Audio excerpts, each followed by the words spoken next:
Greetings, I'm Governor Mike Pence. It's my honor this year to serve as the Republican nominee for Vice President of the United States with my running mate, Donald Trump. I'm grateful to be able to join you, if only by videotape, but I'm not sure how they introduce me. The introduction I prefer is pretty short. I'm a Christian, a conservative, and a Republican in that order. And really, it's as a fellow believer that I'm particularly honored to be able to address you today. I know every one of us has our own story about how we came to faith. For me, I was raised in a family where faith was important. Church on Sunday, grace before dinner.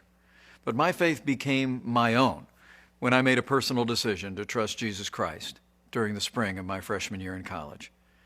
That night, my heart was literally broken wide, with gratitude and with joy, when I came to realize that what happened on the cross, in some small measure, actually happened for me. And I know all of you in the room share that same passion and that same sense of gratitude for what was done on our behalf. Years later, my faith has been tested, relied on more times than I could possibly count. All I know for sure today is I need Him more than ever. And He's really the center of my life and the center of my family's life. God's love really eclipses our failings, and as always, He's been a source of renewal and strengthening for this nation and for people of faith throughout our history.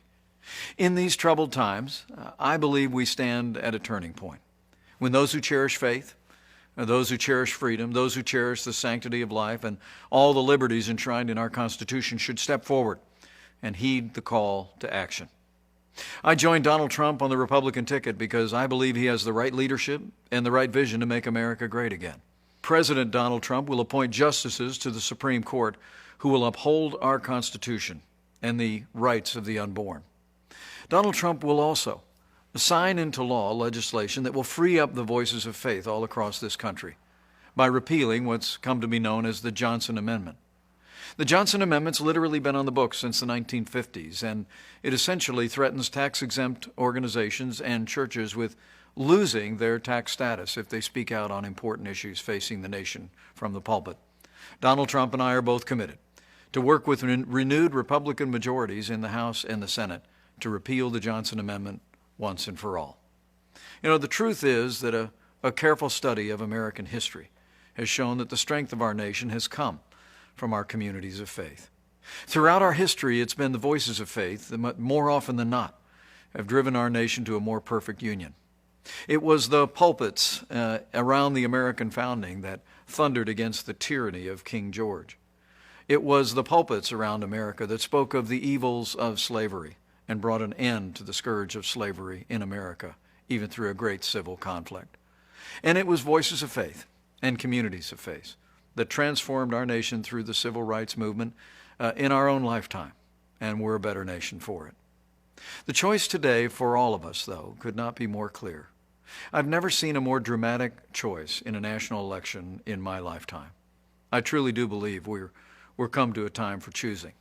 And I think it's a time in the life of our nation when people who cherish life, when people who cherish our liberties, when people who cherish the great traditions that are enshrined in our Constitution should come together and support Donald Trump and our agenda to make America great again.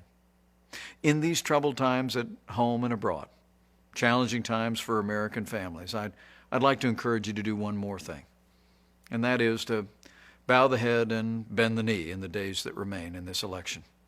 Pray for our country. But as you do so, please pray as Lincoln said was his prayer. Not so much that God would be on our side, but that we would be, in his words, on God's side. Because I truly do believe in my heart of hearts that what's been true for millennia is still true today. That if his people, who are called by his name, will humble themselves and pray, he'll again do as he's always done throughout the storied history of this nation. He'll hear from heaven, and he'll heal our land. This one nation, under God, indivisible, with liberty and justice for all. Thank you for giving me the opportunity to address you today.